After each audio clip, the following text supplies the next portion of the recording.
nous amène au point suivant, le fameux GPS. Ce qui pourrait sembler être un des points les plus importants de cette vidéo est pourtant, à mon avis, un des plus banals. Parce qu'en général, ça fonctionne vraiment bien, peu importe la montre que tu prends, ou presque. Ce qui est réellement important, c'est de s'assurer que la montre que tu utilises capte ta géolocalisation à chaque seconde. Très important parce que si elle ne le fait pas, tu vas te ramasser avec un tracé GPS qui ressemble à ça. Dans cet exemple, ma position devait être enregistrée aux 30 secondes ou peut-être même aux minutes. Comme tu peux voir, il semble que j'ai parcouru des lignes droites et dévié de quelques degrés régulièrement. Donc non seulement ça a l'air fou sur la carte, mais la distance parcourue est faussée car comme toutes les courbes du sentier ne sont pas enregistrées, on peut rapidement remarquer un écart avec la distance réellement parcourue et ce, généralement vers la baisse. Aussi, comme la vitesse affichée sur ta montre est basée sur ta géolocalisation et celle du précédent point enregistré, c'est-à-dire que s'il y a une seconde, tu étais à 2,5 mètres à l'ouest, tu te déplaces à une vitesse de 9 km/h. Donc, si ta montre enregistre une géolocalisation à toutes les 30 secondes, eh bien ta vitesse en temps réel, tu peux l'oublier. La quasi-totalité des montres de sport peuvent vérifier ta géolocalisation GPS à une fréquence de 1 fois par seconde, mais fais attention, certaines d'entre elles ne le font pas par défaut. Bon, maintenant, en ce qui a trait à GPS, GLONASS et Galileo, à mon expérience, c'est pas très important. Si ça te dit rien, je t'explique rapidement comment fonctionne un système GPS. Et attention, je suis pas ingénieur, je peux peut-être déformer quelques propos. Dans le ciel, il y a tout plein de satellites. Tous les satellites et tous les objets qui s'y connectent, comme ta montre, fonctionnent sous une horloge synchronisée ultra précise. On va dire en nanosecondes. Les satellites se synchronisent entre eux et ta montre se synchronise de temps en temps en se connectant à ton téléphone ou à ton ordinateur. Eh bien, les satellites, qui sont en passant stationnaires à un endroit très précis, à environ 20 000 km d'altitude dans le ciel, ne font qu'envoyer 7 heures ultra précises vers la Terre.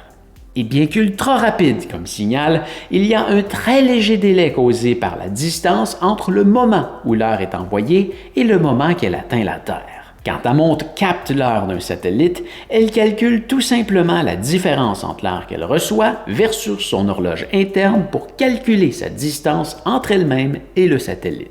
Mais comme ta montre reçoit le signal de plusieurs satellites, elle est capable de créer une triangulation pour connaître sa position exacte sur la Terre.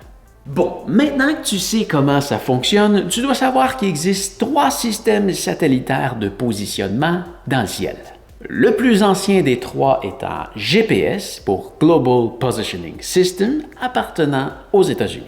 Puis GLONASS, un équivalent russe lancé quelques années plus tard, et enfin Galileo, un autre équivalent, celui-ci lancé par l'Union européenne.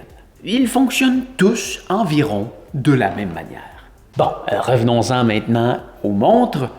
Toutes les montres que j'ai testées peuvent se connecter à GPS et certaines autres vont aussi avoir l'option de se connecter à GLONASS et ou Galileo. Si on recule de quelques années, les montres qui avaient l'option de se connecter aux 3 systèmes pouvaient seulement le faire à un à la fois. Maintenant, on voit de plus en plus des montres sortir avec un système de double fréquence. C'est-à-dire qu'elles peuvent se connecter à 2 systèmes satellitaires en même temps. Et techniquement, c'est une bonne chose. Plus ta montre est capable de se connecter à de nombreux satellites, plus sa connexion va être précise et stable. Et là, tu peux aller lire tout ce que tu veux sur Internet. Tu vas voir qu'il y en a un qui est plus précis en montagne. Il y en a un autre qui est plus précis tout court. Il y en a un qui fonctionne mieux en ville. Il y en a un qui est mieux pour ci. Il y en a un qui est mieux pour ça. Et bla, bla, bla, bla, bla, bla. Écoute, c'est sûrement vrai tout ça. Mais à moins que tu sois arpenteur, on s'en fout pas mal de tout ça. À mon expérience, sur ma montre, je me connecte uniquement à GPS parce que ça consomme moins de batterie que de se connecter à plusieurs et ça fonctionne réellement pas mal, toujours très très bien. Regarde, ici, j'étais sous un énorme pont en plein cœur de Montréal et je me suis tassé de la rue pour monter sur la chaîne de trottoir et on le voit très bien. J'étais uniquement en mode GPS. Vraiment, j'ai que très rarement vu des anomalies GPS sur mes tracés. Vraiment, ça arrive à toutes les montres de faire des erreurs. Mais en général, ça fonctionne vraiment très bien, et ce, même avec une montre d'entrée de gamme. Tout ça pour dire que casse-toi pas la tête à regarder les statistiques de GPS de toutes les sortes de montres, ça va bien fonctionner de toute façon. Mais oui, si la majorité de tes activités se font dans un environnement où est-ce que la réception satellitaire est terrible, comme par exemple en plein cœur de Manhattan, ou sur une paroi rocheuse parce que tu fais beaucoup d'escalade, le GPS à double fréquence est certainement une bonne idée. Cette vidéo est un extrait du guide d'achat de montres de sport le plus complet de YouTube. Si jamais tu veux voir la vidéo en entier, tu peux aller juste ici. Sinon, tu peux accéder aux autres extraits juste là. Et si tu veux voir mes suggestions de montres, que tu es prêt à faire un achat, tu peux suivre mes liens dans la description. Maintenant, c'est le temps de cliquer quelque part. Comme maintenant.